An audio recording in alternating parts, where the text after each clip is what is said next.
یہ کب لکھی جاتی ہے رزق؟ جب ابھی انسان کو پیدا ہونے میں قریباً 7.5 مہینہ ہوتے ہیں. عادتاً جو انسانوں کی ولادت ہوتی ہے وہ 9 مہینہ وقت لیتی ہے. انسانوں کی جو ولادت ہوتی ہے، انسان کا تیار ہونا، دنیا میں مختلف چیزیں تیار ہوتی ہیں، جیسے میوہ تیار ہوتا ہے، دھان کی فصل تیار ہوتی ہے، یا اسی طرح دوسری قسم کی کھیتیاں تیار ہوتی ہیں. تو انسان بھی ایک قسم کی فصل ہے، ایک کھیتی ہے، یہ بھی تیار ہوتا ہے. انسان تیار ہونے میں عموماً کتنا وقت لیتا ہے؟ 9 مہینے. انسان تیار ہونے میں 9 مہینے لیتا ہے. تو جب 120 دن اگر آپ کاٹیں گے 9 مہینوں میں سے، تو 7 مہینہ 10 دن ابھی اس کے پیدا ہونے میں ہی باقی ہوتے ہیں کہ اس کے رزق کے بارے میں پہلے سے ہی لکھا جاتا ہے. تو یہ حدیث توکل کی اصل ہے، بنیاد ہے. یہ جو امام نووی نے فرمایا، میں اس میں وہ حدیث سے لاؤں گا جو اصول ہیں، اصول دین. تو یہ حدیث کس کے بارے میں اصل ہیں؟ زہد کے بارے میں، توکل کے بارے میں، عمل پر ابھارنے کے بارے میں. انہوں نے کہا تھا کہ کچھ علماء ایسے نکلے جنہوں نے 40 حدیثیں لکھی زہد پر، لیکن میں اس کتاب میں وہ ساری چیزیں جمع کروں گا. تو ان 40 میں سے آپ سمجھے انہوں نے یہ ایک حدیث ذکر کی. جب انسان کو پیدا ہونے سے 7 مہینہ پہلے ہی اللہ نے رزق لکھ کر رکھا ہے، تو پھر دنیا میں اس کو پریشان ہونے کی ضرورت نہیں ہے. البتہ رسول اللہ صلی اللہ علیہ وسلم نے سکھایا ہے، اللہ نے بھی سکھایا ہے کہ رزق حاصل کرنے کے اسباب اختیار کیے جائے. رزق حاصل کرنے کے کیا اختیار کیے جائے؟ اسباب. اگر کوئی انسان رزق حاصل کرنے کے اسباب اختیار نہ کرے، ہاتھ پر ہاتھ دھرے بیٹھا رہے، تو کیا وہ اللہ کو الزام عائد کر سکتا ہے اللہ نے مجھے رزق نہیں دیا؟ نہیں. اللہ نے رزق مقرر کر رکھا ہے، پھر اللہ نے اس انسان کو کمانے پر ابھارا ہے. کلوا من طیبات ما رزقناکم، اور اسی طرح ہے مما کسبتم، جو کچھ تم کماتے ہو. کسب پر اللہ نے ابھارا، نبی صلی اللہ علیہ وسلم نے ابھارا. نبی کریم صلی اللہ علیہ وسلم نے ایک صحیح حدیث میں، بخاری شریف کی حدیث ہے، فرمایا سب سے بہترین لقمہ جو ایک انسان کھاتا ہے وہ لقمہ ہے من کسب یدہ، جو اس کے ہاتھ کا کمایا ہوا ہو. اور اسی لیے اگر کوئی انسان دن بھر بیٹھا رہے، سود پر پیسہ دے، دوسرے لوگ محنت کریں، اس کو خامخواہ کے پیسے ملتے ہوں، تو یہ شرعاً حرام ہے. آپ نے بات سمجھی؟ تو پتہ چلا اسلام نے کس پر ابھارا ہے؟ کمانے پر ابھارا ہے. اور حدیث میں فضیلت بیان کی گئی ہے. توکل کی شرح نبی صلی اللہ علیہ وسلم نے کی. فرمایا اگر آپ اللہ پر توکل کرتے جس طرح پرندہ توکل کرتا ہے، صبح خالی پیٹ نکلتا ہے، شام کو پیٹ بھر کر واپس آتا ہے، کاش آپ بھی ایسا ہی توکل کرتے. لیکن کیا نبی صلی اللہ علیہ وسلم نے یہ فرمایا کہ توکل پرندے کا یہ ہے کہ وہ دن بھر گھونسلے میں بیٹھا رہتا ہے، رزق ادھر ہی آتا ہے؟ نہیں.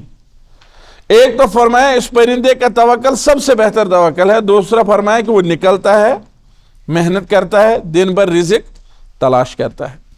اور رزق تلاش کرنے میں نئے نئے راستے ڈھونڈنا جو شریعت کے موافق ہوں، نئے نئے طریقے ڈھونڈنا، اپنی عقل لڑانا، کس بازار میں کون سی چیز اچھی چلے گی، کہاں لوگوں کو کیا ضرورت ہے، کس سے کاروبار بڑھے گا، یہ سب اللہ کا فضل ہے ایک انسان پر، اور یہ کرنا چاہیے.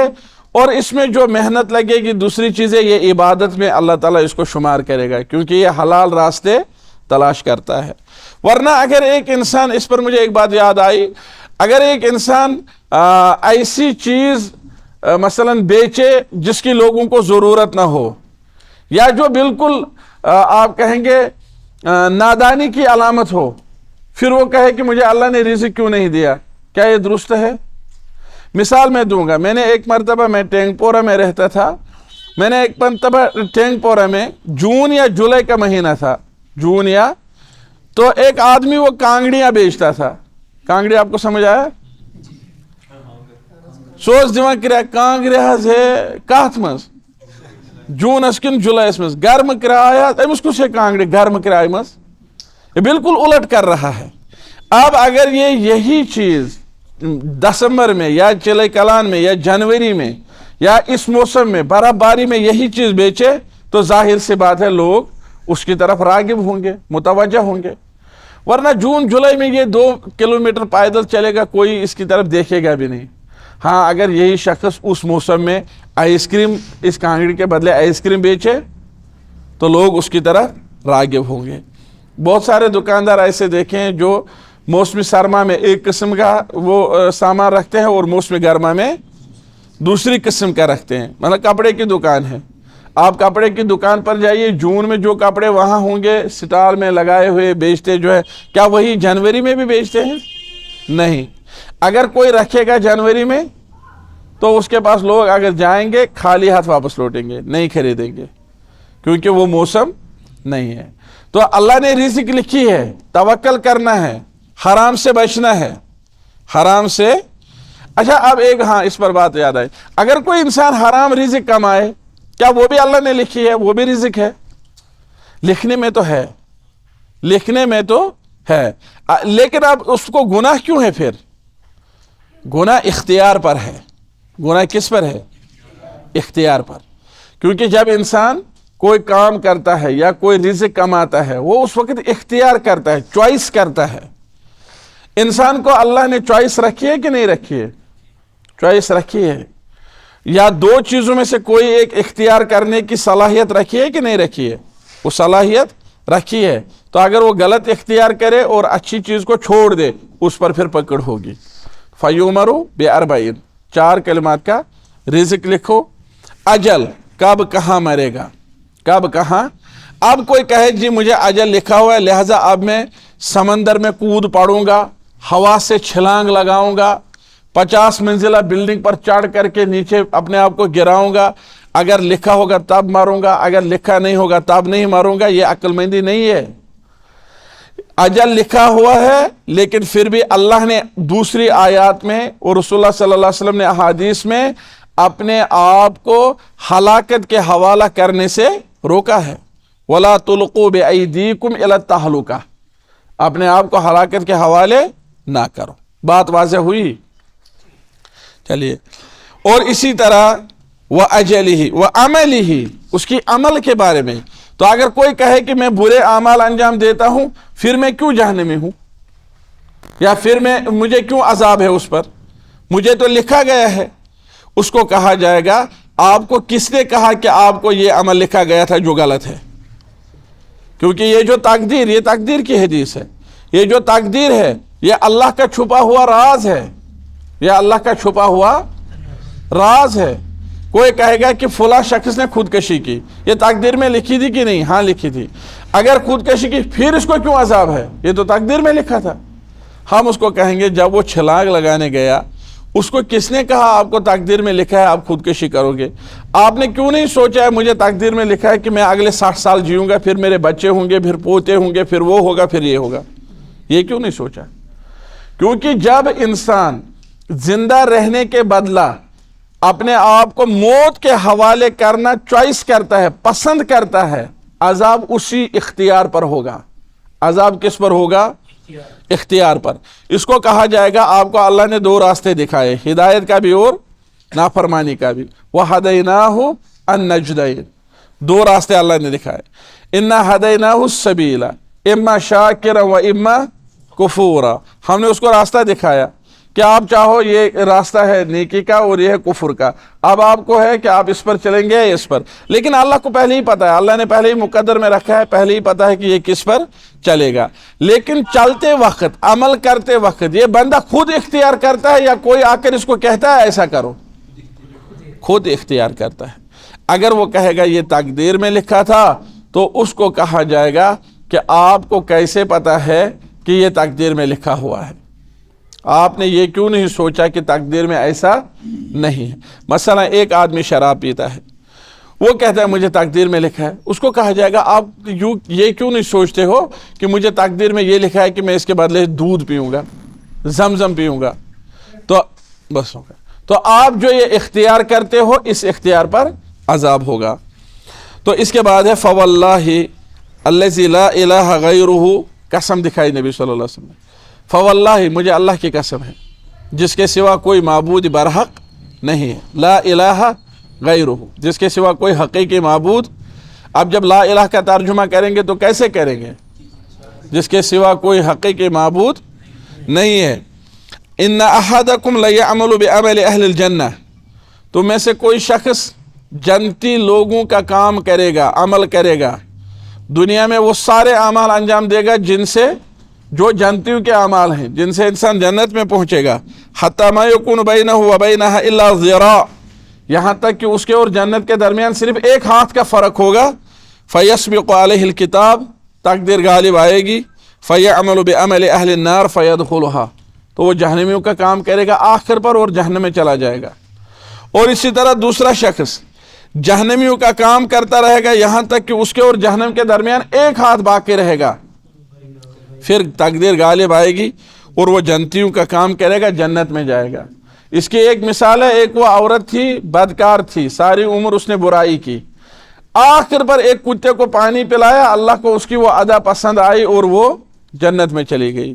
اور ایک عورت وہ نیک تھی، بہت اچھی تھی، لیکن اس نے بلی باندھ رکھی یہاں تک کہ وہ بلی بھوک سے مر گئی. اور نبی صلی اللہ علیہ وسلم نے فرمایا نہ تو اس نے اس کو کھانا کھلایا اور نہ اس کو کھلا چھوڑا کہ وہ اللہ کی زمین میں جاتی اور جہاں اسے کھانا ملتا وہاں کھاتی، لیکن اسے بند رکھی. تو دخلت امرأۃ النار فی ہرہ، تو یہ عورت اسی بلی کی وجہ سے جہنم میں چلی گئی. تو اس قسم کی مثالیں موجود ہیں. ایک اور حدیث ہے جس سے یہ وضاحت ہوگی اس کی. یہ حدیث مطلق ہے. یہ حدیث کیا ہے؟ مطلق ہے کہ ایک آدمی عمل کرے گا جنتیوں کا یہاں تک کہ اس کے اور جنت کے درمیان ایک ہاتھ کا فرق ہوگا، پھر وہ جہنم میں چلا جائے گا. بظاہر ایسا لگتا ہے یہ تو ظلم ہے، لگتا ہے کہ نہیں لگتا ہے؟ کیسے ایک آدمی ساری عمر بھر جنتیوں کا، پھر کیا فائدہ ہے، جنتیوں کا کام کر رہا ہے. لیکن ایک حدیث میں نبی صلی اللہ علیہ وسلم نے فرمایا ان احدکم لیعمل بعمل اہل الجنہ فیما یبدو للناس.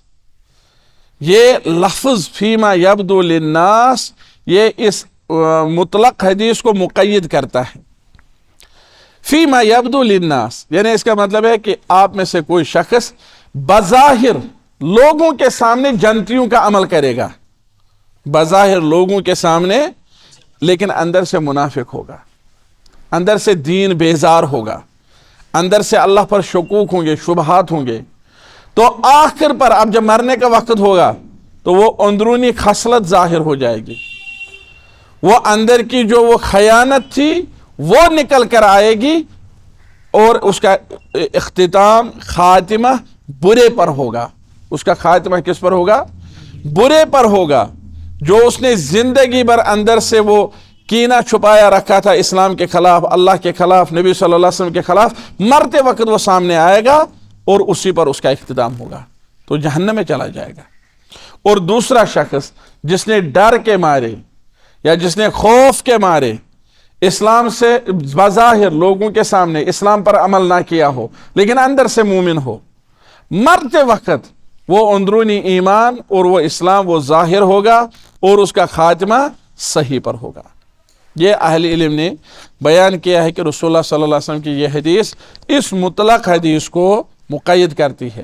اور یہ حدیث اس چیز کی اصل بھی ہے کہ انسان ہمیشہ خوف میں رہے، انسان ہمیشہ تکبر سے بچے، تکبر میں نہ رہے کہ چلو میں نے حج کیا ہے اب کیا ہے مغفرت ہو گئی، حج کے بعد جو چاہوں کروں، نماز پڑھی ہے اب کیا ہے مغفرت ہو گئی. یا انسان کو اپنے اعمال پر گھمنڈ ہو یا اپنے کسی بھی چیز پر، یا عمل ہی نہیں ہے، عمل، علم، بچے، دولت، جس کسی چیز پر انسان کو تکبر ہو، گھمنڈ ہو، اللہ تعالیٰ رحم کرے دنیا میں بھی رسوا ہوگا، آخرت میں بھی رسوا ہوگا. یہ دلیل ہے یہ حدیث. اور ابن ابی ملیکہ کا قول امام بخاری نے ذکر کیا صحیح بخاری میں، انہوں نے کہا میں نے 70 صحابہ ایسے دیکھے، لقیت 70 من اصحاب رسول اللہ صلی اللہ علیہ وسلم، میں نے 70 صحابہ ایسے دیکھے، کلہم یخشی علی نفسہ النفاق، ان میں سے ہر ایک اپنے بارے میں خوف زدہ تھا کہ کہیں مجھ میں نفاق نہ ہو، کہیں مجھ میں نفاق نہ ہو. تو ریا سے بچنا چاہیے، نفاق سے بچنا چاہیے، تکبر اور گھمنڈ سے بچنا چاہیے. اور انہوں نے فرمایا ابن ابی ملیکہ نے کہ میں نے کسی صحابی کو اس عقیدہ پر نہ دیکھا کہ وہ کہہ رہا ہو کہ میرا ایمان جبرائیل اور میکائیل جیسا ہے، کسی کو اس پر نہیں دیکھا۔ تو لہذا پتہ چلا کہ اگر انسان عمل کرے، عمل صالح کرے، نیکی کرے، اسے خوف ہونا چاہے کہ کہیں یہ نیکی رد نہ ہو، اللہ کرے کہ یہ نیکی قبول ہوئی ہو، اور اس طرح سے آج کی یہ کلاس جو ہے مکمل ہوتی ہے۔ والحمدللہ اولا و آخرا و ظاہرا و باطنا، 4 حدیثیں وللہ الحمد مکمل ہو گئی۔ اگلے درس میں مزید آگے بڑھیں گے۔